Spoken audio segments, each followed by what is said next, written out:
In this video, we're going to look at different polar molecules, or very common polar molecules, and how they attract to each other, to magnetic fields, and to ions. And so this is going to be basically the application of molecule polarity in several different circumstances. So the first thing we have to understand is how they behave in a magnetic field. So if you take an H2O molecule and put it in a magnetic field, it's not just going to sit there. It's actually going to align itself so that opposites attract. So instead of drawing it the way we normally do, which is kind of like a right angle bend, I'm still gonna have that, but it's gonna look like this. And the reason it looks this way is because we know that the oxygen has a higher electronegativity, and it's the negative end. So if you think of this as the negative end of the molecule, right? And then this as the positive end of the molecule, the positive will attract to the negative plate, and the negative will attract to the positive plate. So these molecules could be in any orientation you wanted. Let's say the magnetic field were off, they'll just kind of be floating around, doing whatever they want. As soon as you turn that on, they're gonna line up. And that's actually a very common and useful thing for molecules. It's used in a lot of medical devices. They take advantage of this. For NH3, it's the same idea. So the N is I'm gonna kind of draw it as a pyramid the best I can. This is me kind of draw it in 3 dimensions, even though it's not.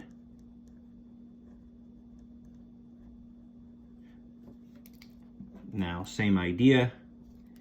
This is the negative end of the molecule because of electronegativity differences. This is the positive end of the molecule, that side. And when you turn on the electric field, opposites attract.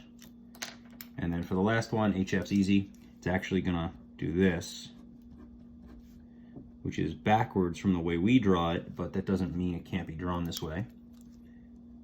Since F is more electronegativity, or has higher electronegativity, it's the negative end, and then that's the positive end. And then again, we know opposites attract. Now, with these, one thing I want you to do, so this is the basics, and then the rest of it's just going to be applying this concept to different scenarios. So let's go over them. So the first one is draw 6 H2O molecules and show their intermolecular forces, or basically a simpler way of saying it is show how they attract to each other. That's what intermolecular forces are. So for this first one, you can draw an H2O any way you want. So if you think of an H2O molecule, not so much like this, but think of it more like this. So you have a positive, which is the H, a negative, which is your O, and another positive, which is your other H. If you think of it like that, another molecule is going to want to line up probably something like this. It's going to want to have the positive, the negative, and then the positive, so that they can attract to each other. So that's the general idea, okay? Now, what we're going to do is we're not going to show this, but we're going to draw it out. So another H2O would kind of line up like this.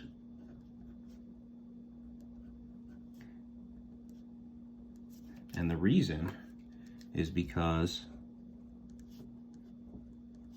opposites attract on this guy.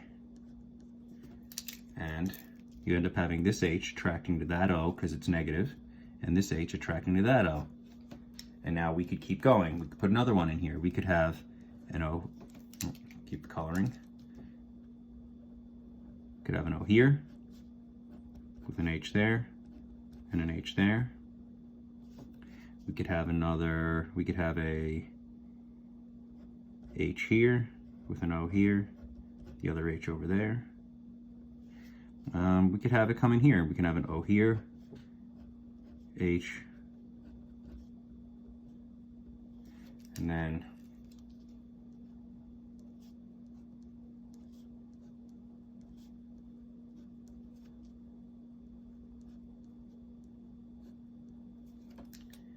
the polarities would just attract here. Basically, as long as H's attract to O's of different molecules and O's attract to H's of different molecules, it doesn't matter. Now, the thing to be careful of when you get a question like this, I've actually seen this on a Regents where they said draw 6, and if you notice, I drew 1, 2, 3, 4, 5. Then this would be marked wrong because you'd have to, and this has happened to students, if they said draw 6 and you drew 5, well, you drew 5 and they wanted 6. So be aware of that. If they say draw at least 6 and you draw 500, nobody cares. But if they say draw at least 6 and you draw 5, then you didn't draw at least 6. So be aware of that. I'm not going to draw anymore, even though it says 6. I'm going to ignore my own rules. So for HBr, same idea. We've got an HBr. This is basically the good thing about knowing the periodic table. HF, HBr, same thing. The Br has the higher electronegativity because, well, one, it's a halogen and they tend to all have very high electronegativities, but it's definitely, if you look them up, it's higher than H, so that makes it the negative end. So if you had another HBr, it would just do this.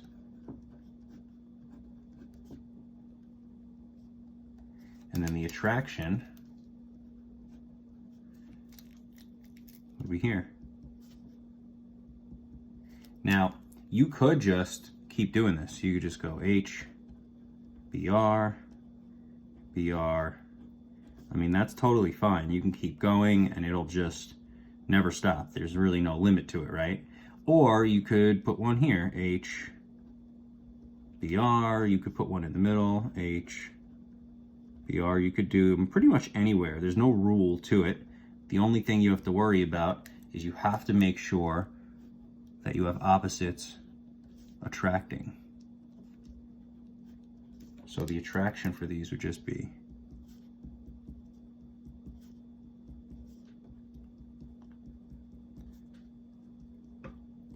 the only thing you can't do is you can't put two BRs next to each other and you can't put two H's next to each other. And it will help if you know the positives and negatives, because when you do this problem, that's a little different. So what they want you to do in this last one is draw 3 water molecules around the sodium ion and 3 water molecules around the chlorine ion. So the issue that you have to remember is over here. The oxygen end of the water is negative, sodium's positive. So what's going to happen is the oxygens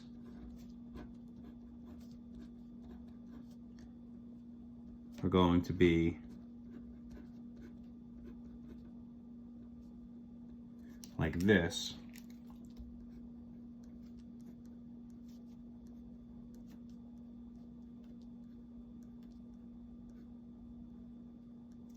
And then the attraction will be like that. Okay, whereas when you're with chlorine,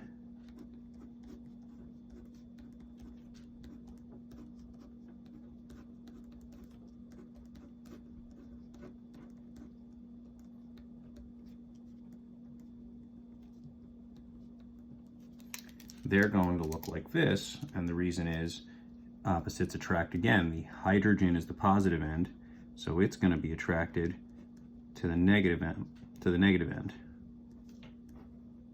So then your attraction, your molecules will flip.